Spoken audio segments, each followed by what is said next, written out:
હરજીભાઈ પોતાની વાડીમાં માથું પકડીને બેસી ગયા.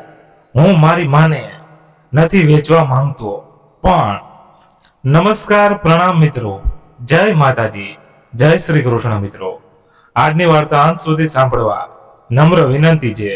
તો ચાલો જાણીએ. હરજીભાઈ દુઃખી હૃદયે બોલી રહ્યા હતા, પણ શું કરું? આના સિવાય બીજો કોઈ જ રસ્તો નથી. આ કરજો ઉતારવા માટે મારે જમીન વેચવી જ પડશે. પણ બાપુજી, પાછી જમીન નહીં લેવાય. હો, હરજીભાઈના મોટા દીકરા પરેશે કહ્યું, બધી ખબર છે મને. હું આમ ન ઘરડો જ નથી થયો.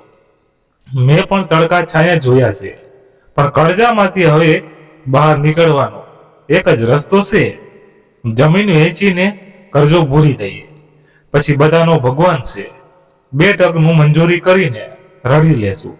પણ આમ વ્યાજખોર આપણા ઉંમરે આવીને ઉભે તે યોગ્ય નથી. પૈસો કરતા મારે આબરૂ વધારે વાલી છે, કહેતા હરજીભાઈ માથું પકડીને બેસી ગયા. એટલામાં હરજીભાઈની દીકરી મનીષા અને જમાઈ વિવેક આવી પહોંચ્યા. આવો આવો કહી હરજીભાઈ એ દીકરીની જમાઈને આવકાર્યા. તમે અહીં કેમ અચાનક આવ્યા? ખબર દીધા હોત તો ઠીક. હવે હાલો બધા ઘરે જઈએ. બધા વાડીએથી ઘર તરફ ચાલવા લાગ્યા. ઘરે પહોંચીને, જો બાપુજી, હું અહીં તમને એક વાત કહેવા માટે આવ્યો. વિવેક બોલ્યો, બોલો ને કુમાર, એમાં તમારે પૂછવાનું હોય, બોલો શું વાત છે? બાપુજી, તમને ખોટું ન લાગે તો કહું, બોલો ને કુમાર, આમ વાત શું કામ ગોળ ગોળ ફેરવો છો? જો બાપુજી, હું કરજાના પૈસા 30 લાખ લઈને આવ્યો છું. તમે આ પૈસા લઈ લ્યો અને તમારું દેવું ચૂકવી દો. આ જમીન વેચવાનું રહેવા દો. બાપુજી, આજ લગીનમાં જમીન વેચીને કોઈ સુખી નથી થયું. હરજીભાઈ પોતાના જમાઈને જોતા રહી ગયા. હરજીભાઈ બોલ્યા, કુમાર, હું દીકરીનું ખાવા માંગતો નથી. તમે આટલું કીધું એ તમારી ખાનદાની છે, પણ મારે દીકરીનું ધન ખાઈને પાપનો ભાગી નથી થવું. હું આ જમીન વેચીને બધું દેવું ઉતારી દઈશ, પછી બધાયના ભાગ્યમાં હશે એ થશે. જુઓ બાપુજી, મનીષાએ વચ્ચે બોલતા કહ્યું, હું આ બધી વાતો માં નથી માનતી.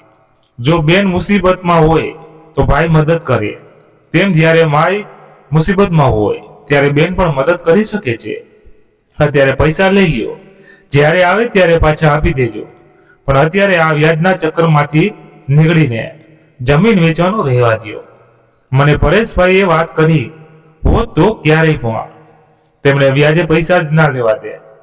રોહિત અને અભયના અકસ્માત સમયે પરેશભાઈને કહ્યું, અમે પણ તેમને અમને કીધું કે એ બધું થઈ જશે, તું ચિંતા ના કરતી. જો મનીષા, આમાં ભાઈનો કાંઈ વાંક નથી. આ તો અમારા કર્મની કઠણાઈ હશે કે આવું બધું થયું અને ભાઈને કરજો કરવો પડ્યો. કહેતા રોહિત રડવા લાગ્યો. તું રડમાં રોહિત, હું છું ને બધું ઠીક કરી દઈશ, તું આરામ કર. કહેતા પરેશ બોલ્યો, વાત સાચી છે રોહિતની મોટા ભાઈ, આજે અમારે લીધે તમારે આ બધું.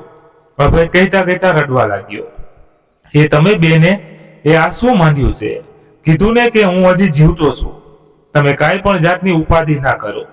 તમારી તબિયતનું ધ્યાન રાખો અને આરામ કરો. સમજ્યા બંને? હું કંઈક ને કંઈક તો કરીશ. બાપુજી, તમે પણ આ જમીન વેચતા નહીં. પરેશ બોલ્યો, પણ દીકરા, જમીન વેચવા સિવાય બીજો કોઈ રસ્તો નથી. અને જો મનીષા પાસેથી પૈસા લઈને પછી જો પાછા ના દેવાય તો દીકરીના પૈસા ખાધાનો વર્ષો જિંદગીભર રહે. એના કરતાં તો જમીન વેચી નાખીએ, કરજો ભરી દઈએ અને વધેલા પૈસામાંથી કંઈક ધંધો કરીશું. ધંધો શું? કયો ધંધો આવડે છે? બાપુજી, આખી જિંદગી ખેતી કામ કર્યું છે અને હવે બીજું કામ કરતા નહીં ફાવે. અને તમે પણ બાપુજી ખેતી જ કરી, હવે ધંધાની વાત કરો છો. શું આવડે છે અમને ખેતી સિવાય? પરેશ હરજી ભાઈને સમજાવતા બોલ્યો, તો શું કરવું? ખબર નથી પડતી, મારો તો મગજ કામ નથી કરતો. બાપુજી, તમારી તકલીફ સમજી શકું છું, પણ તમે મારા ઉપર ભરોસો રાખો. હું કંઈક કરીશ, પણ મારા લીધે કરજો થયો છે, તેથી મારે લીધે આખા કુટુંબને ભોગવવું પડે તેવું હું નહીં થવા દઉં. પરેશે ગળગળા થઈ જતા કહ્યું, મોટા ભાઈ, આમાં તમારો કાંઈ વાંક નથી. તમે જે પણ કર્યું તે અમારા બંને ભાઈનું જીવન બચાવવા માટે કર્યું છે. અભયે કહ્યું, બાપુજી મારું માનો અને પૈસા લઈ લ્યો. મનીષા બોલી. હરજીભાઈ આ બધી ગટમથલમાં શું કરવું તે સમજી શકતા નહોતા. દીકરી પાસેથી જો પૈસા લઈએ અને પૈસા પાછા ના આપી શકતા, કાલ સવારે દીકરીને દુઃખ થાય અને જો જમીન વેચે તો પછી આખી જિંદગી દીકરાઓ મજૂરી સિવાય કંઈ પણ ના કરી શકે. શું કરવું તેને કાંઈ સમજાતું નહોતું. હવે શું કરવું એ જ વિચારમાં સાંજનું ટાણું થઈ ગયું. એ હવે હાલો જમી લ્યો, પછી વિચારશું. બેસીને શું કરવું એ હાલો શાંતિથી જમી લ્યો. પહેલા આમ કહેતા હરજીભાઈના પત્ની મોંઘીબેન બોલ્યા, બધા જમવા બેસે છે. જમી પરવારીને બધા ઘરના ફરિયામાં બેઠા હતા.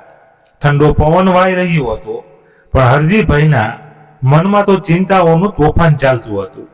બાપુજી શું વિચારો છો? કહેતા પરેશની ઘરવાળી સુજાતા બોલી, બેટા શું કરું તે નથી સમજાતું. બાપુજી મનીષાબેનની વાત સાચી છે, આપણે તેમની પાસે પૈસા લઈએ. ના સુજાતા, રકમ કઈ નાની નથી, 30 લાખ છે. આપણે આખી જિંદગી મંજૂરી કરીશું તો પણ આવડી મોટી રકમ નહીં ચૂકવી શકાય. હરજીભાઈએ કહ્યું, પણ બાપુજી જ્યાં સુધી આપણે મનીષાબેનને પૈસા પાછા ના આપીએ ત્યાં સુધી જમીન તે રાખે. આમ આપણે દેવામાંથી પણ મુક્ત થઈ જશું અને જમીન પણ નહીં વેચવી પડે. સુજાતાએ કહ્યું. સુજાતાબેનની વાત સાચી છે. વિવેકે સુજાતાનો સાથ પુરાવતા કહ્યું, હા એ થાય. હરજીભાઈ વિચારમાં ખોવાયા. બાપુજી વિચારો છો શું? આમાં ભાભી બરાબર કહે છે. રોહિતે કહ્યું, હા પણ પછી આપણે કરીશું શું? આ ઘર કેમ હાલશે? મોંઘીબેને ચિંતા વ્યક્ત કરતા કહ્યું, મેં એક વિચાર કર્યો છે. અભય અને રોહિત સાજા થાય પછી આપણે ત્રણેય ભાઈઓને જુદા કરી દઈએ, પછી બધા પોતપોતાનાનું કરશે. હરજીભાઈએ નિશાસો નાખતા કહ્યું, હું આ માળાને નહીં ખાવા દો. મોંઘીબેન ચીસ પાડી ઉઠ્યા, જો મનીષાની બા તું સમજ, આપણી પાસે કોઈ બીજો રસ્તો જ નથી. ભેગા રહીને શું કરશું? બોલ. છોકરાઓને અલગ કરી દેશું તો તેને ખાલી પોતાના જ પરિવારનું ભરણ પોષણ કરવું પડશે. આપણે આપણું કરી લઈશું, અમે અલગ નથી થવાના. અભય અને રોહિત એક સાથે બોલી ઉઠ્યા. જ્યારે અમારી જરૂર હતી ત્યારે મોટા ભાઈએ અમારી માટે પોતાની જાત ખર્ચી નાખી અને હવે અમે તેને છોડીને અમારું કરી લઈએ એટલા સ્વાર્થી નથી. અભય હાથ જોડીને હરજીભાઈને કહી રહ્યો હતો, હા બાપુજી, તમારા દીકરા સાચું કહે છે. 2 વર્ષથી મોટા ભાઈ અને સુજાતા બેને અમારા 8 જણાનું ખૂબ ધ્યાન રાખ્યું છે, નહીતર આવા કપરા સમયમાં અમારું શું થાય એનો વિચાર કરતા રૂવાડા ઊભા થઈ જાય છે. અભય અને રોહિતની પત્ની અને તેના 2 બાળકો. રોહિતની પત્ની જાગૃતિએ કહ્યું, મેં કોઈ ઉપર ઉપકાર નથી કર્યું. મારા ભાઈઓને બચવા માટે મેં જે કંઈ પણ કર્યું છે તે મારી ફરજ હતી. પરેશ બોલી ઉઠ્યો, મને મારા ભાઈઓની વહાલું કોઈ નથી, એના માટે હું કંઈ પણ કરી શકું. આ મોટા ભાઈ, તમે સાચું કહ્યું, એ તમારી ફરજ હતી, તો હવે અમારી ફરજ બજાવવા દો. અભયની પત્ની નીલાએ કહ્યું, નીલા તું કહેવા શું માંગે છે? અને આ ઘર તમારું પણ છે અને અમે કોઈ પણ અહેસાસ નથી કર્યું તમારા ઉપર કે તમારે અમારો અહેસાસ ઉતારવો પડે. અમે તો અમારી ફરજ બજાવી છે અને હજી પણ કરીશું. તમે ના પાડશો તો પણ તમે કઈ અમારાથી અલગ નથી. સુજાતા બોલી ઉઠી, વાહ સુજાતા વહુ, પરેશ દીકરા, મને તમારા પર ગર્વ છે, પણ આમ ભાવનાઓમાં વહી જઈને જિંદગી નથી જીવાતી. તમારો કુટુંબ પ્રત્યેનો પ્રેમ નિસ્વાર્થ છે તે હું જાણું છું, પણ હવે આપણે કંઈક તો નિર્ણય લેવો પડશે. હરજીભાઈની વાત સાંભળી બધા મૌન થઈ ગયા. વાતાવરણમાં સાવ શાંતિ છવાઈ ગઈ. ઠીક છે, તો હવે બીજું શું? ઊંડો નિશાસો નાખતા હરજીભાઈ બોલ્યા, જા પરેશ, તું અને વિવેક કુમાર લેણાદારને ત્યાં જાઓ અને પૈસા દઈને આવો. અને આજથી વિવેક કુમાર જમીન તમે સંભાળો. દિલ પર પથ્થર રાખીને બોલતા બોલતા હરજીભાઈ રડી પડ્યા. બાપુજી, તમે આમ ઢીલા ના પડો, તેમજ જો હિંમત હારી જશો તો અમે બધા ભાંગી જશું. પરેશ હરજીભાઈને કહેતા કહેતા ગળે વળગી પડ્યો. આખું વાતાવરણ ગમગીન થઈ ગયું. પરેશ અને વિવેક લેણદારને ત્યાં પૈસાનો વહીવટ પતાવી ઘરે આવે છે. બાપુજી, બધો જ હિસાબ થઈ ગયો, આપણું લેણું ભરાઈ ગયું. આપણે મનીષા અને વિવેક કુમારના ઋણી છીએ. તેમને ખરે સમયે આપણી મદદ કરી, નહીતર જમીન, ઘર, ગામ બધું જ છોડવું પડે. આ દીકરા, તે સાચું કહ્યું. આપણે તેનો ઉપકાર માનીએ તેટલું ઓછું છે, કહેતા હરજીભાઈ વિવેક સામે હાથ જોડી ઊભા રહ્યા. બાપુજી, તમે આમ ના બોલો. મેં કાંઈ તમારા પર ઉપકાર નથી કર્યો. આ અમારી ફરજ હતી, કહેતા મનીષાની આંખોમાં આંસુ આવી ગયા. હાલો, હવે શું કરીશું? આપણે શું કામ કરીશું? કેમ આ ઘર ચાલશે? મોંઘીબેન બોલ્યા. હા, હવે એ જ વિચાર કરવાનો છે. હરજીભાઈ પરેશ સામે જોઈને બોલ્યા. હા બાપુજી, હું એ જ વિચારી રહ્યો છું. પરેશે જવાબ આપ્યો. એમાં વિચારવાનું શું હોય? જમીન ભલે હું રાખું, પણ વાવવા થોડું હું અહીંયા આવવાનો છું. તમે આ જમીન વાવો. વિવેક બોલતો હતો ત્યાં જ હરજીભાઈએ તેની વાત કાપી અને બોલ્યા. કુમાર, હું જો જમીન વાવું તો તમને દીધી થોડી ગણાય. હા બાપુજી, પણ તમે ભાગ્ય તો મારું રાખી શકો ને? વિવેકે પ્રશ્ન પૂછ્યો. હા બાપુજી, એમ કરો, મનીષાએ કહ્યું. હા, પણ જમીનના ભાગ્યા રાખીને થોડું કાંઈ દેવું ભરાશે. સુજાતા ધીમા અવાજે બોલી. તો શું કરશું આપણે? મોંઘીબેન કહેતા રડી પડ્યા. ત્યાં વિવેકના ફોનની રિંગ વાગી. વિવેક કોઈક સાથે વાત કરી અને બોલ્યો. પરેશભાઈ, તમે જો જમીન વાવવા જ ઈચ્છતા હોય તો એક વાત કહું. શું? પરેશે ઉત્તર આપ્યો. હમણાં જ મારા મિત્રનો ફોન હતો. તે અમારા જ ગામમાં રહે છે. ગામમાં તેને 100 વીઘા કરતા પણ વધારે જમીન છે. તો તમે તે જમીન વાવવા ઉધડી રાખી લ્યો. આ વાત સાંભળી બધાયના મોં પર ચમક આવી ગઈ. પણ કુમાર, આટલી બધી જમીન વાવવામાં પૈસા પણ પેલા રોકવા પડે ને. બિયારણથી માંડી દવા, ખાતર અને દાળિયા હોવાના ખર્ચ બધું, અને જમીન માલિકને પણ ઉધડું રાખીશું તો એના પૈસા પણ હશે ને. અભયે મૌન તોડતા કહ્યું. હા જુઓ, વિવેક બોલ્યો. જમીન માલિક અરવિંદભાઈ મારો ખાસ મિત્ર છે. સુરતમાં તેની પોતાની ટેક્સટાઇલની મિલો છે. અહીં ગામડે તેની જમીન છે. ખૂબ જ સારો માણસ છે. જમીન સરખી રીતના સાચવે અને વિશ્વાસુ માણસો હોય તો તેમને નિરાશ છે. સુરતથી ધક્કા નહીં. એનો જ હમણાં ફોન હતો. તે જમીન વિશે જ વાત કરતો હતો. તેના પૈસાનું મારા પર છોડી દો. જ્યાં સુધી તમારો પાક વેચાય નહીં ત્યાં સુધી તમે તેને પૈસા ના આપતા. તેમાં બેફિકર રહો. તે કાંઈ નહીં બોલે. વાત સાચી છે વિવેકભાઈની. સુજાતાએ કહ્યું. અહીં આપણે ગમે તેટલી મંજૂરી કરશું તો પણ વિવેકભાઈનું દેવું નહીં ચૂકવી શકીએ. માટે આપણે આ સાહસ તો કરવું જ પડશે. બેટા, તમારી વાતથી હું સહમત છું. મોંઘીબેને સુજાતાની વાતમાં સાથ પુરાવતા કહ્યું. એ તો બધું ઠીક છે, પણ પહેલા રોકાણ કરવાના પૈસા ક્યાંથી લાવીશું? બધા વિચારમાં પડી ગયા. આપણે એક કામ કરીએ. તો જાગૃતિ બોલી. શું બેટા? હરજીભાઈ બોલ્યા. બાપુજી, અત્યારે ઘરેણા ઉપર લોન મળે છે તો આપણે લોન લઈ લઈએ તો? હા જાગૃતિ, તારી વાત સાચી છે, નીલાએ કહ્યું. સુજાતાએ પણ વાતમાં હામી ભરી. પણ કેટલી મળશે લોન? હરજીભાઈ બોલ્યા. બાપુજી, હું અને પરેશભાઈ કાલે તપાસ કરતા આવશું બેંક જઈને. વિવેક પરેશ સામે જોઈને બોલ્યો. હા, પણ આટલી બધી જમીન ટ્રેક્ટર વગર થોડી ખેડાઈ જશે, અને ટ્રેક્ટર લેવાની ત્રેવડ નથી અત્યારે આપણામાં. બધું જ પાર પડી જશે. તમે ચિંતા ન કરતા. હરજીભાઈના ખંભે હાથ મૂકતા પરેશ બોલ્યો. હા દીકરા, તારા જેવો શ્રવણ હોય ત્યારે મારે સિદ્ધને ઉપાધિ કરવી. હા મોટા ભાઈ, તમે જે કરશો તે અમારા બધાની ભલાઈ માટે કરશો. અમે તમારી સાથે છીએ અને રહીશું. અભય અને રોહિત બોલી ઉઠ્યા. પરેશ અને વિવેક બેંકમાં જઈને મેનેજરને મળે છે અને બેંક મેનેજર તેમના ઘરેણાની તપાસ કરવા માટે સોનીને બોલાવે છે. સોની ઘરેણા તે તપાસી રહ્યો છે. સોની: ભાઈ, આ બધા ઘરેણાના આશરે 2 લાખ જેવી લોન થશે. વિવેક: પરેશભાઈ, આપણે પૂરેપૂરી 2 લાખની લોન ઉપાડી લઈએ. પરેશ: હા, એ જ કરવું જોશે, બીજો તો કોઈ રસ્તો નથી. વિવેક: મેનેજર સાહેબ, અમારી લોન મંજૂર કરી આપો. બંને તેટલી વહેલી પ્રોસેસ કરજો. બેંક મેનેજર: હા સાહેબ, બનશે ને તેટલું વહેલું કરીશું. તમે બહાર બેસો, હું બધી પ્રોસેસ થતા તમને બોલવું છું. પરેશ જરૂરી કાગળો પર સાઇન કરીને બહાર આવે છે. બંને મેનેજરની કેબિનની બહાર બેસે છે. 45 મિનિટ પછી બેંકનો કર્મચારી પરેશને બોલાવતા, સાહેબ આવો, તમને મેનેજર સાહેબ બોલાવે છે.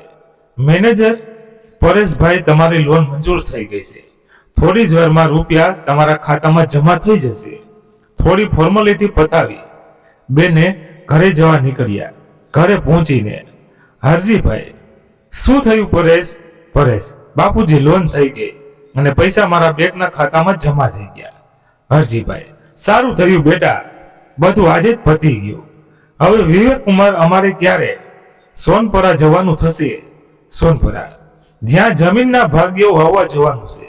વિવેક, બાપુજી તમે 4-5 દિવસમાં ત્યાં રહેવા જાઓ તો સારું, કેમ કે ત્યાં કોઈ જ રહેતું નથી, એટલે થોડો વખત તમને ત્યાં બધું સેટ કરતા જ જશે.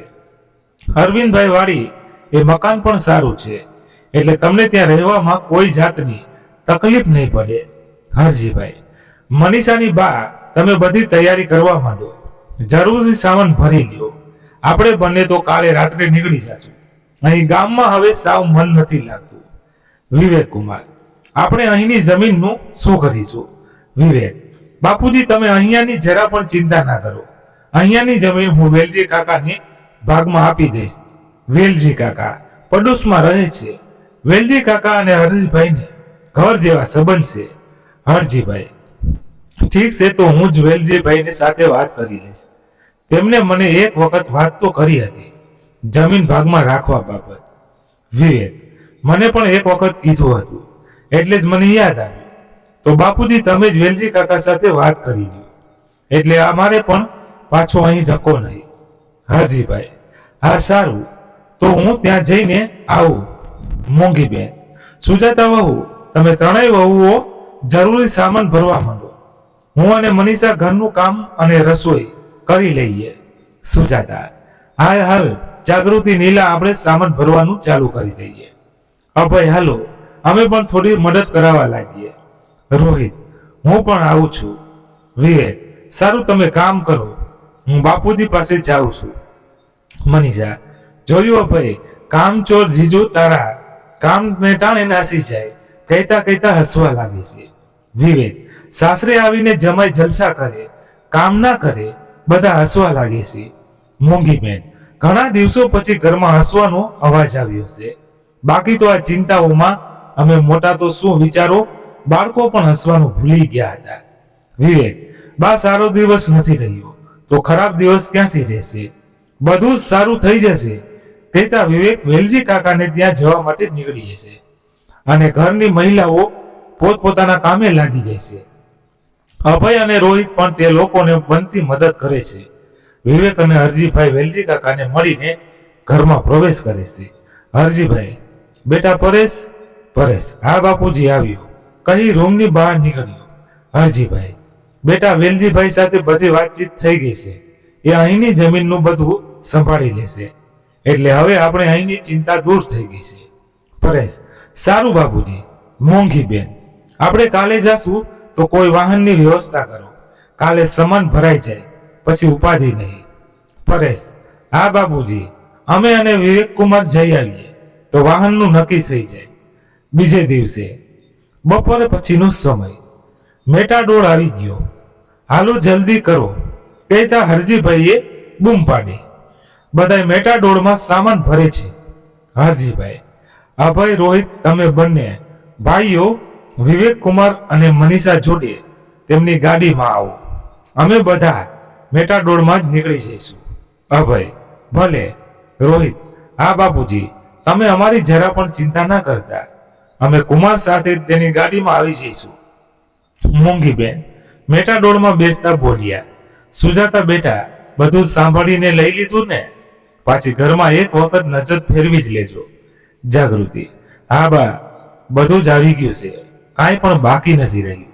સુજાતા, હા મેં પણ એક વખત આખા ઘરમાં નજર મારી લીધી છે, કંઈ પણ બાકી નથી રહેતું. હરજીભાઈ, એ હાલો હવે બધાય બેસી જાઓ, મોડું થાય છે, કહેતા ઘરે ડૂમો આવી ગયો, આંખમાં આંસુ આવી ગયા. મોગીબેન હરજીભાઈને સંભાળતા બોલ્યા, મનીષાના બાપા, આમ ઢીલા ના પડો.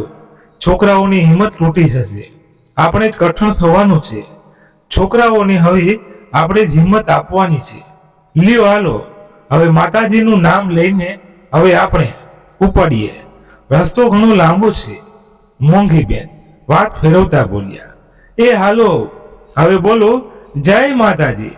આખું કુટુંબ સોન પર પહોંચીને સુજાતા, જાગૃતિ, નીલા, તમે બંને સૌ પ્રથમ રસોડાનો સામાન ખોલી અને રસોઈની તૈયારી કરો. હું અને મનીષાબેન ઘરમાં સાફ સૂફ કરી લઈએ. પછી કાલે નિરાતે બધો સામાન ગોઠવીશું. જાગૃતિ, સારું બેન, બધા પોતપોતાના કામે લાગે છે. પરેશ, બાપુજી, હું અને વિવેક કુમાર કાલે માંડવી ફોલાવી નાખીએ તો 2 દિવસમાં દાણા સાફ થવા માંડે. પછી જમીન ખેડવાનું કામ ચાલુ કરી લઈએ. હરજીભાઈ, પણ આટલું મોટું ખેતર કેમ ખેડીશું? ત્યાં જ ખેતર માલિક અરવિંદભાઈ આવ્યા. વિવેક, આવો અરવિંદભાઈ, કહેતા તે અરવિંદભાઈનો બધાય સાથે પરિચય કરાવે છે. અરવિંદભાઈ, હરજી કાકા, તમે જરા પણ ચિંતા ના કરતા. મને વિવેકે બધી જ વાત કરી છે. હું તમારી સાથે છું. બધું તમારું જ છે. તેમ રહેજો. કોઈ પણ જરૂરિયાત હોય તો નિસંકોચ બોલજો. હું પણ તમારો દીકરો છું, તેમ માનજો. હરજીભાઈ, અરવિંદભાઈ, તમારો ઉપકાર માનવું તેટલો ઓછો છે. ખરા સમયે તમે અમને મદદ કરી. ભગવાન તમારું ભલું કરે. ભાઈ અરવિંદભાઈ, હરજી કાકા, આવા કપરા સમયમાં તમારું કુટુંબ એક મિસાલ છે. આવી મુસીબતના સમયમાં તમારા દીકરાઓ એકબીજાની સાથે છે. નહીતર અત્યારના જમાનામાં તો જેની માથે પડે એ ભોગવે એવું છે. આપણા સમાજે ખરેખર તમારા કુટુંબ પાસેથી શીખવું જોઈએ. હરજીભાઈ, આ બધા માતાજીના આશીર્વાદ છે. અરવિંદભાઈ, હાલ વિવેક, હું નીકળું છું. આજે જ સુરત વયો જઈશ અને કાંઈ પણ કામ હોય તો મને ફોન કરજો. વિવેક, હા અરવિંદભાઈ, એવું હશે તો તમને ફોન કરીશ. અરવિંદભાઈ, હાલો અરજી કાકા, રામ રામ. કઈ ઉપાધિ ના કરતા હો, કઈ અરવિંદભાઈ નીકળે છે. હરજીભાઈ, ખૂબ ભલો માણસ છે. આટલી સંપત્તિ હોવા છતાંય અભિમાન નથી. સાવ સાદું જીવન જીવવા વાળો માટી લાગે છે. વિવેક, હા બાપુજી, અરવિંદભાઈ ખૂબ જ સારા માણસ છે. દયાળુ અને બીજાના દુઃખમાં ભાગ લે તેવા છે. એટલે જ તમને અહીંનું કીધું છે. હવે તમે કોઈ પણ જાતની ચિંતા નહીં કરતા. અરવિંદભાઈની બાબતે પણ નિશ્ચિત રહેજો. હરજીભાઈ, વિવેક કુમાર, આવા કપરા સમયમાં તમે પણ અમને ખૂબ સાથ આપ્યો. આપનો આભાર માનું તેટલો ઓછો છે. તમારો આ ઉપકાર ખબર નહીં ક્યારે ચૂકવીશ. વિવેક એક રકાબી ચા પીને કહેતો હસવા લાગ્યો. પરેશ, તો કુમારને ચાનું બંધાણ આવ્યું એમ. સુજાતા, વિવેક કુમાર માટે ચા મૂક, એકદમ કડક મીઠી. વિવેક, હા બેન, હું એક જ ચા પીવાનો છું, બીજા માટે ના મૂકતા. હસતા હસતા. પરેશ, એટલે બધાય માટે ચા મૂક એમ કહેતો હતો. શું તમે કુમાર? પણ આખું વાતાવરણ હાસ્યથી ભરાઈ જાય છે. થોડા દિવસો પછી વિવેક અને મનીષા પોતાના ઘરે જવાની વાત કરે છે. હરજીભાઈ, સારું બેટા, તમે ખુશીથી જાઓ. તમે અમારા દુઃખમાં ઘણો ભાગ લીધો છે. તમારું બધું જ કામ મૂકીને તમે આટલા દિવસથી અમારી તકલીફમાં ઊભા રહ્યા છો. હરજીભાઈની વાત કાપતા વિવેક બોલ્યો, બાપુજી, આ તો અમારી ફરજ હતી. હજી પણ અમારા લાયક કામ હોય ને તો કહો. હરજીભાઈ બે હાથ જોડી આંખોમાં આંસુ સાથે, વિવેક કુમાર, તમે આજે મારો જમાઈ નહીં પણ દીકરો બનીને ઊભા રહ્યા. અમે તમારા ઋણી છીએ. ક્યાં ભવે તમારું ઋણ હું ચૂકવીશ ખબર નથી. વિવેક, બાપુજી, તમે મને દીકરો માનો છો અને તમારા ઋણી પણ કહો છો. કોઈ દીકરો તેના પિતા ઉપર ઉપકાર નથી કરતો. મનીષા, બાપુજી, તમે આમ કહેશો તો મને પારકા હોવાનો અહેસાસ થાય છે. હું તમારી દીકરી છું ને, શું મારો કોઈ હક નથી? શું હું તમારી મુસીબતમાં ભાગ ના લઈ શકું? શું બધું તમારા દીકરાઓ કરી શકે? હરજીભાઈ મનીષાના માથે હાથ મૂકતા, બેટા, તું મારો કાળજાનો કટકો છે. તું મારી દીકરી નહીં પણ મારું અભિમાન છે. અને સાથે સુજાતા, જાગૃતિ અને નીલા મારી વહુઓ નહીં, મારી દીકરીઓ છે. મારું કુટુંબ મારી આ દીકરીઓથી ઉજળું છે. ખરી હિંમત મને મારી આ દીકરીઓએ આપી છે. વિવેક: સારું બાપુજી, જય માતાજી. અમે હવે નીકળીએ. બધા વિવેક અને મનીષાને ગાડી સુધી મૂકવા જાય છે. આવજો આવજો કહેતા વિવેક મનીષા ચાલ્યા ગયા. આભમાં વીજળીના કડાકા અને અનરાધાર વરસાદ સાથે ચોમાસાની શરૂઆત થઈ ગઈ. એક ધારી 2 વર્ષથી તરસી ધરતી મન ભરીને ભીંજાણી. સાથે ધરતી પુત્રોના હૃદયમાં પણ હરખનો વરસાદ વરસી રહ્યો હતો. ખેડૂત બધા હરખભેર વાવણી કરવાની તૈયારી કરી રહ્યા છે. બળદને સાથીમાં જોડી હરજીભાઈ અને પરેશ, રોહિત, અભય ત્રણેય ભાઈઓ સાથે વાવણી કરવા જાય છે. મોંઘીબેન: જાગૃતિ, વાવણીના લાડવા બનાવી નાખો. આજે જાગૃતિ: હા બા, આજે જ બનાવી લઈએ લાડવા. પછી કાલેથી ખેતરમાં કામ ચાલુ થઈ જશે. પછી લાડવા બનાવવાનો સમય નહીં મળે. ત્યાં અભય ઘર બાજુ આવતા દેખાય છે. અભય: બા, નીલા ક્યાં છે? મોંઘીબેન: નીલા તો ચક્કીને લાડવા ધરવા ગઈ છે. શું થયું? શું કામ છે? અભય: કાંઈ નહીં બા, મને જરા ચક્કર જેવું લાગે છે અને થોડો થાક જેવું લાગે છે. મોંઘીબેન: સુઈ જા થોડી વાર માટે, આરામ કરી લે, હમણાં નીલા આવી જશે. અભય તેના રૂમમાં જાય છે. ત્યાં નીલા આવી પહોંચે છે. નીલા અભયની માથે હાથ મૂકતા: તમને તો તાવ પણ છે. અભય: થાકી ગયો એટલે તાવ આવી ગયો. હમણાં ઘણા સમયથી કશું કામ નથી કર્યું ને, એટલે તાવ આવી ગયો. નીલા: ઠીક, ચાલો તમને થોડી ચા બનાવી દો, પી લ્યો અને સાથે દવા પણ લઈ લ્યો. નીલા ચા બનાવવા જાય છે. અભય ગોદડી ઓઢીને સૂઈ જાય છે. મોંઘીબેન: બેટા, અભય દવા લઈ આવું. નીલા: બા, મેં તેમને દવા આપી છે, હમણાં સારું થઈ જશે. મોંઘીબેન: સારું. જાગૃતિ: અભયભાઈ, તમે ભજીયા ખાશો? અભય: હા ભાભી, હું ભજીયા ખાઈશ. જાગૃતિ: બા, તમે ભજીયાનો મસાલો સમારી નાખો, હું લાડવા બનાવી નાખું છું. નીલા: હું બાકીની રસોઈ બનાવી નાખું છું. વાવણી પૂરી થતા બધાય ઘરે આવે છે. હરજીભાઈ: પરેશની બા, અભયને સારું થયું કે હજી તાવ છે? બાપુજી, મને હવે સારું છે, મેં દવા લીધી છે. અભય રૂમની બહાર આવતા ગયું. પરેશ: કાલે દવાખાને જઈ આવજે અને રિપોર્ટ કરવી લેજે. આમ અચાનક ચક્કર કેમ આવે છે તેની ખબર પડે. તું અને રોહિત કાલે જઈ આવું. અભય: ના ભાઈ, એટલું બધું કંઈ નથી, મેં દવા પીધી છે ને, હમણાં સારું થઈ જશે. રોહિત: અભય, કાલે દવાખાને રિપોર્ટ કરવી લઈએ એટલે આપણા મનનું સમાધાન થઈ જાય. અભય: સારું, જો કાલે તાવ જેવું હશે તો જશું. મોંઘીબેન: હાલો જમવા બેસી જાઓ, બધા વહેલા નવરા થઈ જઈએ. હરજીભાઈ: હાલો બધા ભાણે બેસો. બધા જમી પરવારીને બેઠા છે. ત્યાં મનીષાનો ફોન આવે છે. હરજીભાઈ મનીષા સાથે વાતચીત કરે છે. મોંઘીબેન: શું કહેતી હતી મનીષા? હરજીભાઈ: ખુશી સમાચાર પૂછતી હતી. પરેશ: બાપુજી, કાલે હું અને અભય દવાખાને જઈ આવીએ. રોહિત: કાલે ભલે, આરામ કરતો, થોડી ઘરની ચીજ વસ્તુ પણ લેવાઈ જાય. સુજાતા: સાથે શાકભાજીના બિલ પણ લેતા આવજો, ઘર પાસે વાવી દઈએ. બીજા દિવસે સવારે અભય અને પરેશ પાસે શહેરમાં જાય છે. હોસ્પિટલ પહોંચીને ડોક્ટર અભયને તપાસીને રિપોર્ટ કરવાનું કહે છે. લેબમાં રિપોર્ટ કરવી ડોક્ટરને બતાવતા પરેશ: સાહેબ, શું આવ્યું છે રિપોર્ટમાં? ડોક્ટર: ટાઇફોઇડ તાવ છે, દવા આપું છું, જમવામાં ધ્યાન રાખશું અને દવા સમયસર લેજો, સારું થઈ જશે. બંને ભાઈઓ કામ પતાવી ઘરે જાય છે. હરજીભાઈ: શું કીધું ડોક્ટરે? પરેશ: ટાઇફોઇડ છે. હરજીભાઈ: પડતી ઉપર પડતી, એક શાંતિએ ત્યાં તેર તૂટે એવી સ્થિતિ છે અત્યારે આપણે. પરેશ: સંસાર છે, ચાલ્યા રાખે. સુજાતા: હાલો બે ભાઈઓ જમવા બેસી જાઓ. બંને ભાઈઓ જમતા જમતા: અભય, તું આરામ કર, હવે કામની ચિંતા ના કરતો, કામ થઈ જશે. અભય માથું હલાવતા: હા ભાઈ. સુજાતા: કામની વાત તો નહીં, જમવા ટાણે જમવા માંડો બે ભાઈઓ. અભય: હા ભાભી, તમારો હુકમ માથે ચડાવ્યો. પરેશ: હા, હવે મારે ઘરવાળીનો જ હુકમ માનવાનું બાકી છે. બધા હસવા માંડે છે. હરજીભાઈ: પરેશ બધી જરૂરી વસ્તુ લઈ આવ્યો. પરેશ: હા બાપુજી. હરજીભાઈ: 2 દિવસ પછી મૂલ્યો કેવા જોશે, નેદવાનું ચાલુ કરાવી દઈએ. સુજાતાના બાપુજી, મૂલી નથી કહેવા, અમે બધી બાઈઓ આવીશું એટલે થઈ જશે. હરજીભાઈ, અભયને મજા નથી તો નીલા વહુ ભલે અહીં રહીએ. અભય મને સારું છે, તકલીફ જેવું હશે તો હું બોલાવી લઈશ. ભલે નીલા આવે, તમને થોડી મદદ રહેશે. આખા કુટુંબની મહેનત રંગ લાવી. માંડવીનો પાક ઘણો થયો.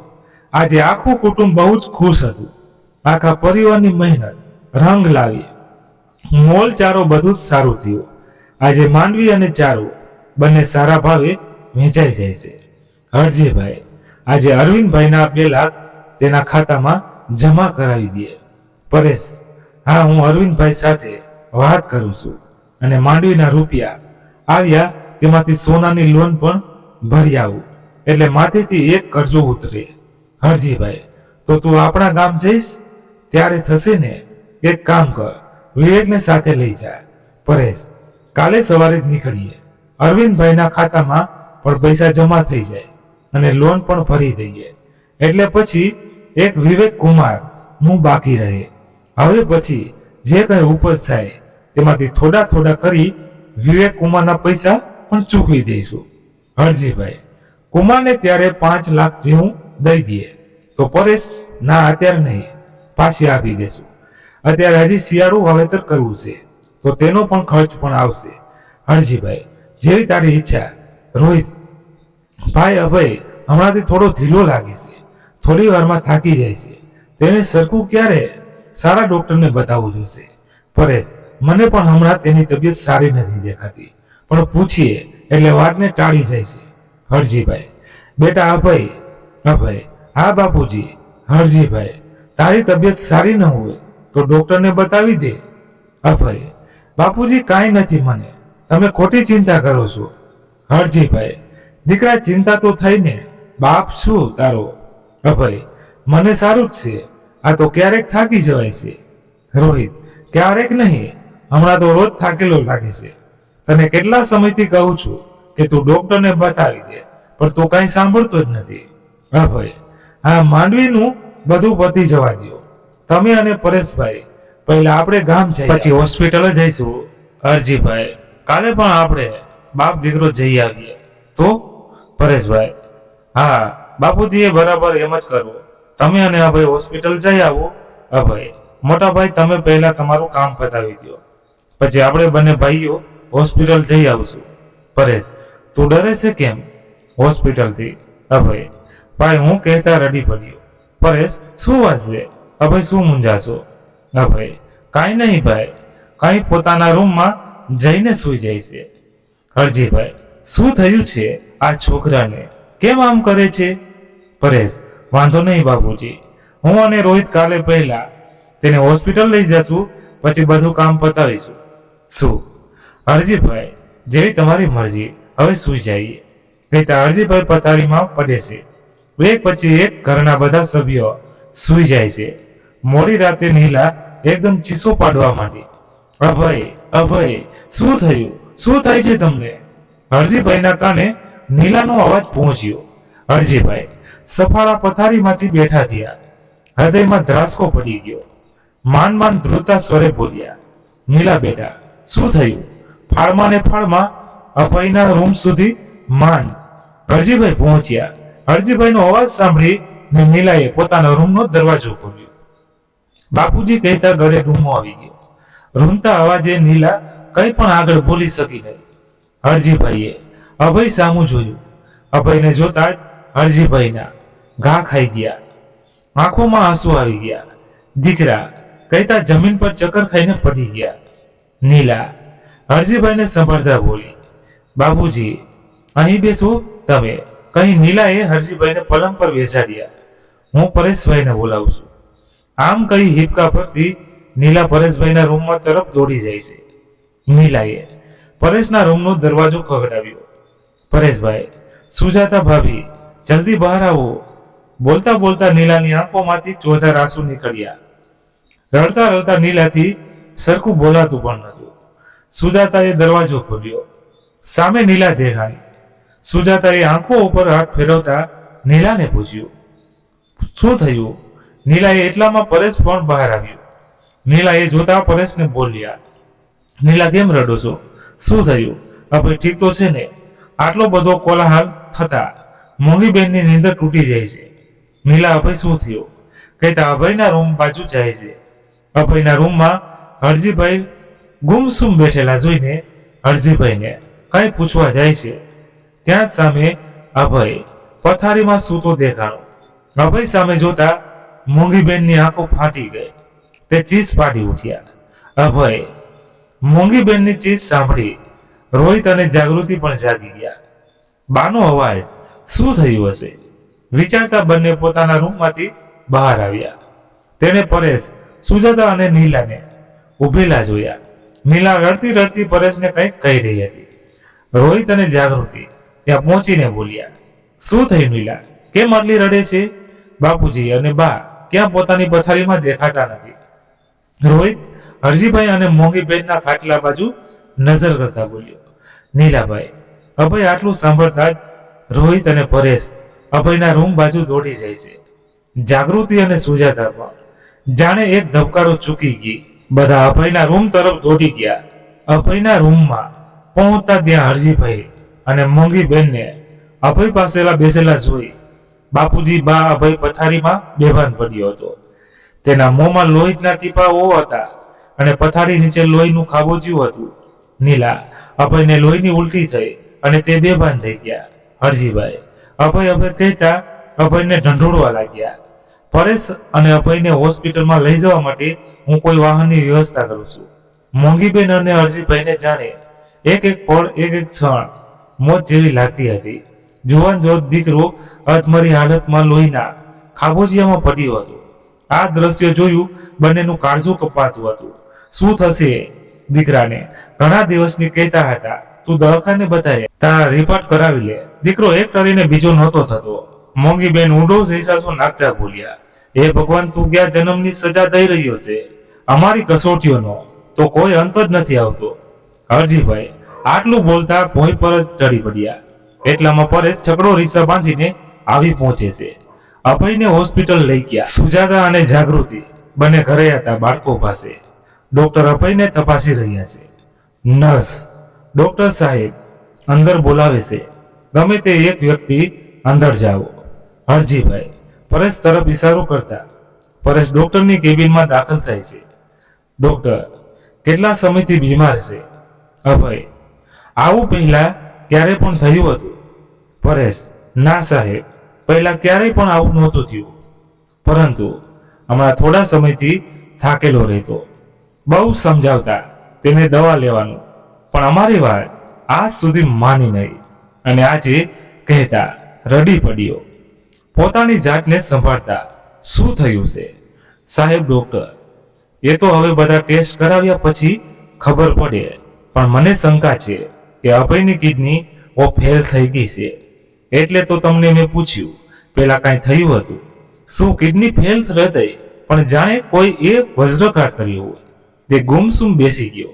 થોડી વાર પછી પરેશ 2 વર્ષ પહેલા ગંભીર અકસ્માતમાં થયો હતો અને 6-1 મહિના પહેલા ટાઇફોઇડ. આ સિવાય તેને કોઈ પણ જાતની બીમારી નથી.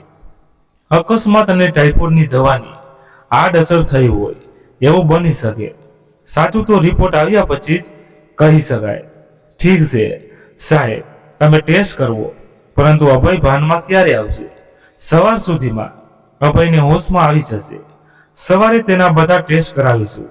હિંમત રાખજો, કહેતા ડોક્ટરે પરેશના ખંભે હાથ રાખ્યો. પરેશ ડોક્ટરની કેબિનમાંથી બહાર આવ્યો. હરજીભાઈ, શું થયું અભય? તે ક્યારે ભાનમાં આવશે? શું કીધું ડોક્ટરે? આંસુ સાથે પરેશ હરજીભાઈ સામે એકટીસે જોઈ રહ્યો હતો. તું બોલતો કેમ નથી? શું કીધું ડોક્ટરે? બોલ ને ભાઈ, હવે મારી ધીરજ ખૂટી ગઈ છે.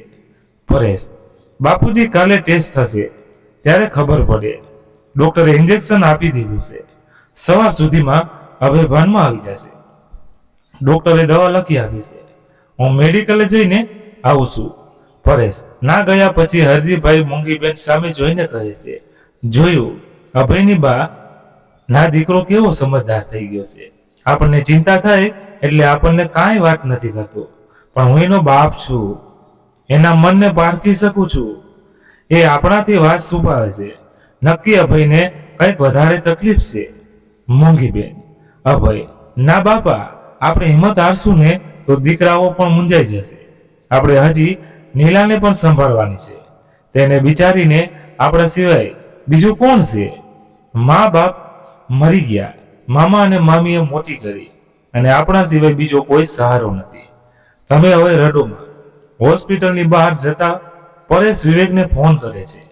ફોનની રિંગ વાગતા વિવેક ઝબકીને જાગી જાય છે. પરેશભાઈ, શું થયું હશે? આટલી મોડી રાતે કેમ ફોન કર્યો હશે? વિવેક બેડરૂમની બહાર આવીને ફોન ઉપાડે છે. બોલો ભાઈ, કેમ અત્યારે ફોન કર્યો? બધું બરાબર તો છે ને? પરેશ વિવેકને બધી હકીકત જણાવે છે અને વેલાસર હોસ્પિટલ આવવાનું કહે છે. કુમાર, તમારા આવ્યા પછી હું બા અને બાપુજીને વાત કરું. મારામાં આજે સાવ હિંમત નથી. પરેશભાઈ: આમ ઢીલા ના પડો. હું પણ હમણાં નીકળું છું અને સવાર સુધીમાં ત્યાં પહોંચી જઈશ. વિવેક મનીષાને જગાડીને બધી વાત કરે છે. મનીષા અને વિવેક હોસ્પિટલ જવા માટે નીકળે છે. સવાર પડતા અભય ભાનમાં આવ્યું. નર્સ ડોક્ટરને બોલાવી જાણ કરી. ડોક્ટર પરેશને બધા ટેસ્ટ માટે નું લખી આપે છે. બધાના તેના રિપોર્ટ આવી જતા પરેશ ડોક્ટરની કેબિન તરફ જાય છે. ડોક્ટર: રિપોર્ટ આવી ગયા છે. હા ડોક્ટર સાહેબ, મારી શંકા સાચી નીકળી. ડોક્ટર રિપોર્ટ તપાસીને ઊંડો શ્વાસ ભરતા બોલ્યા: બંને કિડનીઓ ફેલ છે. તાત્કાલિક ઓપરેશન કરવું પડશે. તમારા પરિવારમાંથી જો કોઈની કિડની મેચ થશે તો તરત જ કિડની ટ્રાન્સફર કરી નાખીશું. નહીતર કિડની મળવામાં વાર લાગશે. જો કોઈ કિડની ડોનર મળે તો સારું. તમે વાત કરો તમારા ઘરના સભ્યો સાથે, પછી જવાબ આપો અને કોઈ પણ નિર્ણય લો તે જલ્દી લેજો. અભયની હાલત નાજુક છે. હા, હું વાત કરું પછી તમને કહું. આટલું બોલતા પરેશ ધ્રુસકે રડવા લાગ્યો. ભાઈ, આવા સમયે હિંમતથી કામ લો. રડવાની સમસ્યાનું સમાધાન નહીં મળે. ડોક્ટરે પરેશને સમજાવતા કહ્યું. પરેશ બહાર આવીને આવી ગયા. મનીષ, તમે ક્યાં ગયા? કુમારભાઈ: વિવેક અંદર અભયને મળવા ગયા છે. શું કીધું ડોક્ટરે? અભયના રિપોર્ટ બરાબર તો છે ને? મનીષા એકી શ્વાસે બોલી રહી હતી. ના, બધું બરાબર નથી. પરેશ માંડ પોતાના આંસુઓને રોકી શક્યો. કુમારને મળી આવું છું, પછી વાત કરું. મનીષાના માથે હાથ મૂકતા પરેશનું હૃદય ભરાઈ આવ્યું. હું વિવેક પાસે જઈ આવું. પરેશ અભય પાસે જતા બોલ્યો. અભય પરેશને જોતા તરત જ બોલી ઉઠ્યો. અભય ભાઈ, બધા રિપોર્ટ આવી ગયા. શું કીધું ડોક્ટરે? શું આવ્યું? મારામાં રિપોર્ટમાં તું ચિંતા ના કર. હજી થોડા ટેસ્ટ કરવાના છે, પછી ખબર પડે. તું આરામ કર. હાલો કુમાર, તમને ચા પીવડાવું. નીલા, તું અને મનીષા અહીં બેસો. કાંઈ કામ હોય તો ફોન કરજો. અમે બહાર ચા પીને આવીએ. હોસ્પિટલની બહાર આવી ચા વાળીની દુકાને ફોન તોડતા વિવેક પરેશને પૂછ્યું. બોલો પરેશભાઈ, શું આવ્યું રિપોર્ટમાં? અભયની કિડનીઓ ફેલ છે. વહેલામાં વહેલી તકે ઓપરેશન કરાવવું પડે એમ છે. અભયની હાલત નાજુક છે. કુમાર, આ વાત બાપુજીને હું કેમ કહું? અરે રે, મારે કેમ આખા પરિવારને સંભાળવું? હું અંદરથી તૂટી ગયો છું. હું મારા અભયને કોવા નથી માંગતો. હું મારી કિડની આપીશ, પણ મારા ભાઈને કંઈ પણ થવા નહીં દઉં. એ સૌથી નાનો છે. મારા હાથમાં મોટો થયો છે. બાપની જેમ લાડ મેં તેને લડાવ્યા, તેના બધા અરમાનો પૂરા કર્યા, અને આજે મારો દીકરો આમ મરણ પથારીએ. શું કરું? આટલું બોલતા પરેશ બેભાન જેવો જમીન પર પડી ગયો. ભાઈ વિવેક પરેશને સંભાળતા બોલ્યો. પાયો તૂટી જશે ને તો પછી આખા ઘરને પડતા કાંઈ વાર નહીં લાગે. તમે તો આખા કુટુંબનો પાયો છો. ગમે તેવી વિકટ પરિસ્થિતિમાં તેમજ બધાની હિંમત બન્યા છો, તો આજે કેમ તૂટી જાવ છો? લ્યો, પાણી પીવો. હું બાપુજી અને બાકીના સભ્યો સાથે વાત કરીશ. હું આ મુસીબતની ઘડીમાં તમારી સાથે છું. ચાલો આપણે આખા પરિવારના સદસ્યો સાથે વાત કરીએ. બંને હોસ્પિટલની અંદર ગયા. ત્યાં અરજીભાઈ, મોંઘીબેન અને રોહિત પણ ઘરેથી આવી ગયા હતા. વિવેકે બધા સદસ્યોને સાથે બોલાવીને માંડીને વાત કરી. વિવેકના એક એક શબ્દ જાણે હૃદયમાં ઘા કરી રહ્યા હતા. અરજીભાઈ અને મોંઘીબેન સૂન થઈને બેસી ગયા. મનીષા: બા બાપુજી, હવે આમ રડીને બેસવાનો નહીં, પણ મુસીબત સામે લડવાનો સમય છે. હું ભાઈને કિડની આપીશ. વિવેક: મનીષાના પરિવારના બધા સદસ્યોના ટેસ્ટ કરી જોઈએ, પછી જો કોઈની કિડની મેચ થાય તો લાંબો નિશાસો નાખતા બોલ્યો. હું પણ મારો ટેસ્ટ કરાવીશ. હું મારી કિડની આપીશ અભયને. કુમાર, તમે હું તમારો ઉપકાર કેટલો લઉં, તેમાં ઉપકારની વાત નથી. બાપુજી, શું હું આ પરિવારનો સદસ્ય નથી? કયો મને. હા કુમાર, આજે મારે 3 નહીં 4 દીકરા છે. હું નસીબદાર છું, તમારો જેવો જમાઈ મને મળ્યો છે. હું ધન્ય થઈ ગયો. બસ બાપુજી, હવે રડો નહીં. દીકરો ગણો છો અને દીકરાનો ઉપકાર પણ માનો છો. મારા લાયક કાંઈ પણ કામ હોય તો નિસંકોચ કહેજો. આ વાતની અભય નીલાને જાણ થતા બંને સુકાઈ ગયેલ પાંદડાની જેમ થરથર ધ્રુજી રહ્યા હતા. અભય, નીલા, તું જરા પણ ચિંતા ન કરતી. મને જો કંઈ થઈ જાય ને, હું તમને કાંઈ પણ નહીં થવા દઉં. નીલાએ અભયના મોં પર હાથ રાખતા કહ્યું. ત્યાં પરેશ, રોહિત અને હરજીભાઈ આવી પહોંચે છે. બંનેની વાતો સાંભળીને હરજીભાઈ બોલી ઉઠ્યા. કંઈ થવાનું નથી. અભયને મારી જાતને વેચી દઈશ, પણ મારા દીકરાને સાજો કરીને રહીશ. નીલા દીકરા, તું જરા પણ ઉપાધિ ના કરતી હો. તારો બાપ હજી જીવે છે. તમારા માથે ઊની આંચ પણ નહીં આવવા દો. કુટુંબના બધા જ સદસ્યોના ટેસ્ટ કરવામાં આવે છે. રિપોર્ટની રાહ જોતા તમામ સભ્યોને જાણે એક ક્ષણ સદીઓ જેવી લાગે છે. ડોક્ટરના રિપોર્ટ આવ્યા બાદ ફરી ડોક્ટર પરેશને અંદર બોલાવે છે. પરેશ અને વિવેક અને રોહિત ત્રણેય ડોક્ટરની કેબિનમાં જાય છે. ડોક્ટર, જાગૃતિ, આ તમને શું સગામાં થાય છે? રોહિત, મારી પત્ની છે. ડોક્ટર, ઓકે, તો જાગૃતિની કિડની મેચ થઈ છે. જો તેમની મંજૂરી હોય તો કિડનીનું ઓપરેશન થઈ જાય. પરેશ, રોહિત, તું વાત કર જાગૃતિને. જો તે મનથી ઈચ્છા હોય તો જ, નહીતર આપણે કોઈ પણ જાતની જબરદસ્તી નથી કરવી. શાંતિથી વાત કરજે. રોહિતે હામાં માથું હલાવ્યું. રોહિત અને પરેશ બહાર નીકળીને અંદર થયેલ બધી વાત કરે છે. રોહિત, હું જાગૃતિ સાથે વાત કરું છું, કઈ તે જાગૃતિને બોલવા ગયો. જાગૃતિ, નીલા અને મનીષા અભય પાસે બેઠા હતા. રોહિતને જોઈને મનીષા બોલી, ભાઈ શું આવ્યું રિપોર્ટમાં? કોની કિડની મેચ થશે? જાગૃતિની. રોહિતે સીધો જવાબ આપ્યો, જાગૃતિની. રોહિતની વાત સાંભળીને ત્રણેય મહિલાઓ ઊભી થઈ ગઈ. રોહિત, બોલ જાગૃતિ, શું કરવું છે તારે? તારા પર કોઈ પણ જાતની બળજબરી નથી. તારી ઈચ્છા હોય અને મન માનતું હોય તો જ, નહીતર બીજો કોઈ રસ્તો કાઢીશું આપણે. મનીષા, હા જાગૃતિ, તારી મરજી હોય તો તું ના પાડીશ તો પણ અમે તમને કોઈ કાંઈ નહીં કહીએ. તમે નિશ્ચિત રહેજો. તમે જે પણ નિર્ણય લેશો એમાં અમે તમારી સાથે છીએ. અરે પણ મારી વાત તો સાંભળો પહેલા. ક્યાર નહીં બેન ભાઈ બોલતા જ જાવ છો. મારી વાત તો સાંભળો પહેલા. હું કિડની રાજી ખુશીથી આપીશ. શું અભય અને નીલા મારા કંઈ નથી? જાગૃતિ અભય અને નીલા સામે જોતા બોલી, નીલા, અભય ભાઈ, તમે કાંઈ પણ જાતનો બીજો તમારા મન ઉપર રાખતા. રોહિત, જાગૃતિ, આજે મને તારો પતિ હોવાનો ગર્વ છે. તે મારી લાજ રાખી લીધી. અરે, હું કોઈ ઉપકાર નથી કરતી.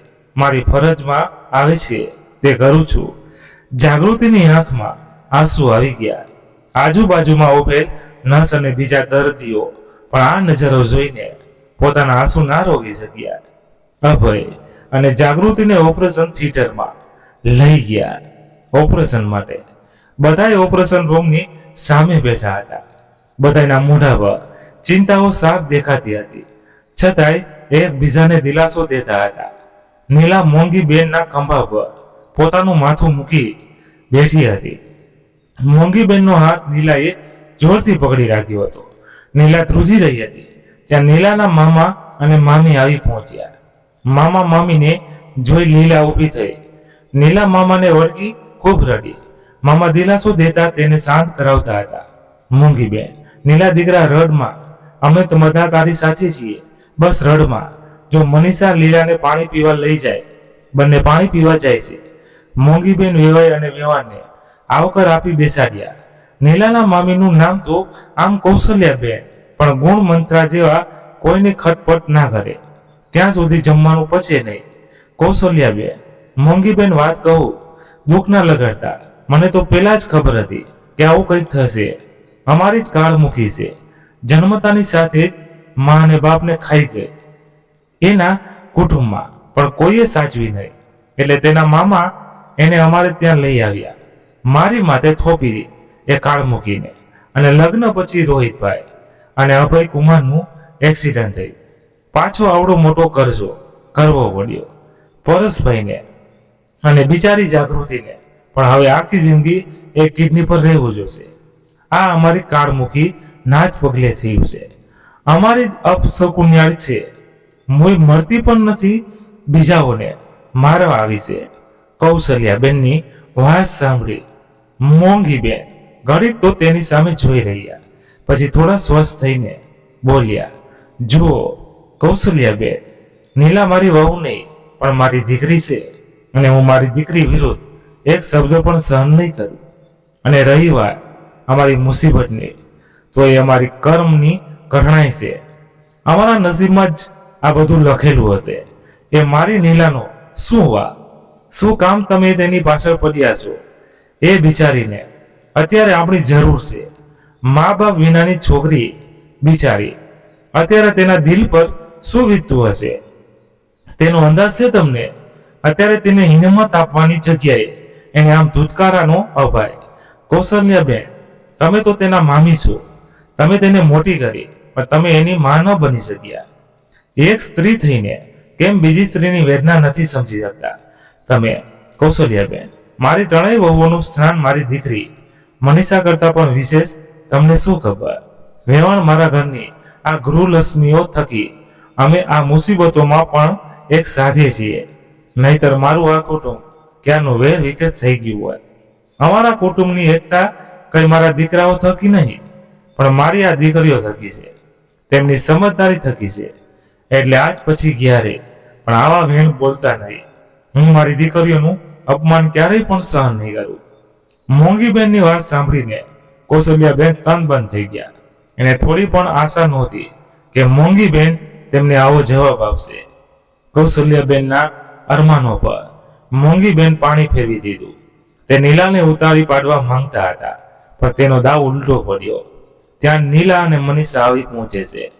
તે મોંઘીબેન અને મનીષાબેન ની વાતચીત છુપાઈને સાંભળતી હતી. મોંઘીબેનની વાત સાંભળીને નીલા મોંઘીબેનના ખોળામાં માથું રાખીને રડવા લાગી. પછી બોલી, બા, આજે મને મારી માં મળી ગઈ. આજે સવારથી જ બા તમે મને સગી માની જેમ જ સાંભળી છે. કૌશલ્યાબેન ને જાણે ધરતી માર્ગ આપે તો સમાઈ જાય એવી સ્થિતિ થઈ ગઈ. નીચી નજરે કૌશલ્યાબેને નીલા અને મોંઘીબેનની માફી માંગી. ત્યાર પછી તરત જ હોસ્પિટલની બહાર નીકળી ગયા. ત્યાં બેસીને પણ શું કરત, હાથના કર્યા અહીં વાગ્યા હતા.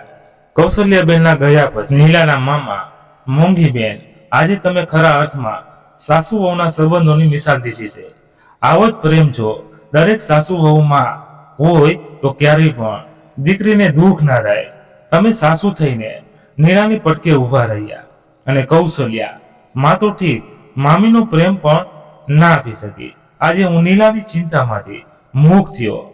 મોંઘીબેન, નીલાના મામા એ મોંઘીબેન સામે હાથ જોડીને માથું નમાવ્યું. અરજીભાઈ, વેવાઈ નીલા અમારી દીકરી છે, અમારા ઘરની લક્ષ્મી છે. તમે તેની જરાય ચિંતા ન કરતા. બંને વેવાઈઓ એકબીજાને ભેટી પડ્યા. આ નજારો જોઈ આસપાસ બેઠેલા તમામની આંખોમાં આંસુ આવી ગયા. ત્યાં જ ઓપરેશન થિયેટરનો દરવાજો ખુલ્યો. ડોક્ટર બહાર આવ્યા. બધાના શ્વાસ કડીક થાંભી ગયા. શું થયું હશે? ડોક્ટર સાહેબ, કેમ છે મારો દીકરો અને જાગૃતિ વહુ? હરજીભાઈ એકી શ્વાસે બોલી રહ્યા હતા. ઓપરેશન સફળ થયું છે, બધું બરાબર છે, ચિંતા જેવી કઈ જ વાત નથી. તમે ગભરાશો નહીં. હાસ ભગવાન, તારો ખૂબ ખૂબ આભાર. મારા ઘરના દીવડાને ઝગમગતો રાખ્યો. બાપ બધું એમ કેમ પાર પાડશે. કહેતા હરજીભાઈની આંખોમાંથી શ્રાવણ ભાદરવો વરસી રહ્યા હતા. કુટુંબના બધા સભ્યોની આંખો ખુશીની મારી છલકી રહી હતી. ત્યાં જ હરજીભાઈની ફોનની રિંગ વાગી. બોલો બોલો વેલજીભાઈ, કહેતા હરજીભાઈએ ફોન ઉપાડ્યો. હા હા, સારું, હું કાલે જ આવું છું, તમે તેમને કહી દેજો. ઠીક છે, એટલું બોલી હરજીભાઈએ ફોન મૂકી દીધો. હરજીભાઈને આમ ચિંતામાં જોઈને પરેશ હરજીભાઈની નજીક ગયો. શું વાત છે બાપુજી, શું કહેતા હતા વેલજી કાકા? પાંચેક દિવસ પહેલા વેલજીભાઈનો ફોન આવ્યો હતો. કોઈ માણસ મારું સરનામું લઈને આવેલો અને મારું પૂછતો હતો. વેલજીભાઈએ પૂછ્યું તો કે શું કામ છે? તો જરૂરી કામ છે અને મને તાત્કાલિક ત્યાં જવાનું કીધું છે. ત્યારે અભયની તબિયત સારી નહોતી એટલે મેં કાંઈ ધ્યાનમાં ન આપ્યું. તો આજે પણ તે માણસ આવ્યો હતો. કંઈક વીમા અંગેની વાત કરતો હતો. હવે હું ત્યાં જાઉં છું, પછી જ સાચી માહિતી મળે. પરેશ, તો તમે જાઓ, સાથે વિવેક કુમારને લેતા જાઓ. જે હશે એ ત્યાં ગયા પછી જ ખબર પડશે. વિવેક અને અરજીભાઈ તાત્કાલિક પોતાના ગામડે જવા નીકળ્યા. અહીં અભય અને જાગૃતિને રજા આપી દેવાય. ઘરે પહોંચીને રોહિત, ભાઈ આપણે તો હતા ત્યાંના ત્યાં આવી ગયા. પરેશ, શું થાય બીજું? તો વરસ હાર્યા છીએ, જિંદગી નહીં, થઈ જશે બીજું તો શું કરવું? ઊંડો શ્વાસ લેતા બોલ્યો રોહિત. હા ભાઈ, સાચી વાત છે તમારી, પણ હવે રાતી પાઈ ઘરમાં નથી, કેમ કરશું? મને લાગે છે બાપુજી બરાબર કહેતા હતા, જમીન વેચી નાખી હોત. શું ગાંડા જેવી વાતો કરે છે? પરેશે રોહિતની વાત કાપતા કહ્યું. ત્યાં હરજીભાઈ અને વિવેક આવી પહોંચ્યા. હરજીભાઈ, સુજાતા વહુ મનીષને બા લાપસીના આંધણ મૂકો. આજે તો સોનાનો સૂરજ ઉગ્યો છે. આપણે ત્યાં પરેશ અને રોહિત હરજીભાઈ સામે તાકી રહ્યા. વિવેક, હા પરેશભાઈ, આપણા કુટુંબની એકતા સામે વિધાતા પણ ઝૂકી કે હોય એવું લાગે છે. મોંઘી બેન, પણ વાત શું છે એ તો કહો.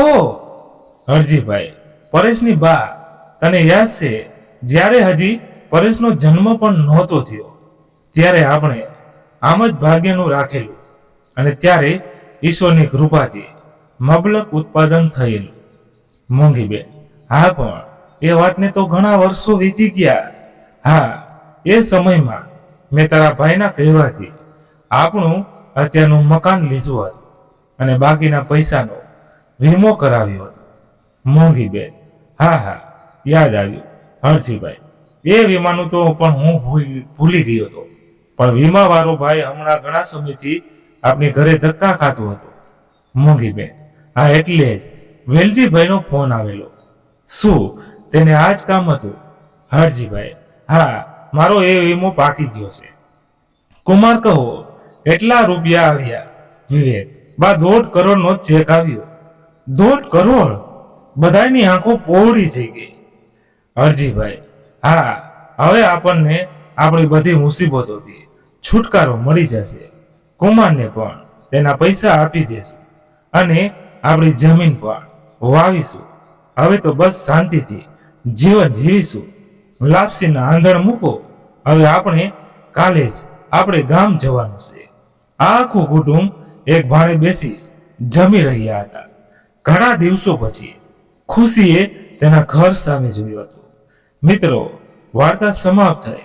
વાર્તા ઘણી લાંબી હતી. તમે સાંભળી એના બદલ ખૂબ ખૂબ આભાર. તમારે શું કહેવું છે વાર્તા વિશે કોમેન્ટ કરીને જણાવજો અને પસંદ આવી હોય તો લાઈક શેર કરી દેજો. ધન્યવાદ. ફરી મળીએ નવી વાર્તા સાથે. ત્યાં સુધી બધા મસ્ત રહો, તંદુરસ્ત રહો. જય માતાજી, જય દ્વારકાધીશ. હર હર મહાદેવ, મહાદેવ, મહાદેવ. જય શ્રી રામ, જય બજરંગ બલી. અને હા મિત્રો, આ વાર્તામાં અમારી પણ કંઈ ભૂલ હોય તો ચોક્કસ તમે કોમેન્ટ કરીને જણાવી શકો છો. અમને આનંદ થશે આગળની વાર્તા લાવો. અને આ મિત્રો, વાર્તાને પૂરી સાંભળતા રહ્યો. અમારા તમારા સપોર્ટની ખાસ જરૂર છે. તો અમારી જેવી વાર્તા આવે એવી સાંભળજો અને તમારા મિત્ર સાથે શેર જરૂર કરજો. આટલું કામ કરી દો એટલે અમને નવી વાર્તા લાવવામાં ખૂબ જ આનંદ થાય. Thank you so much.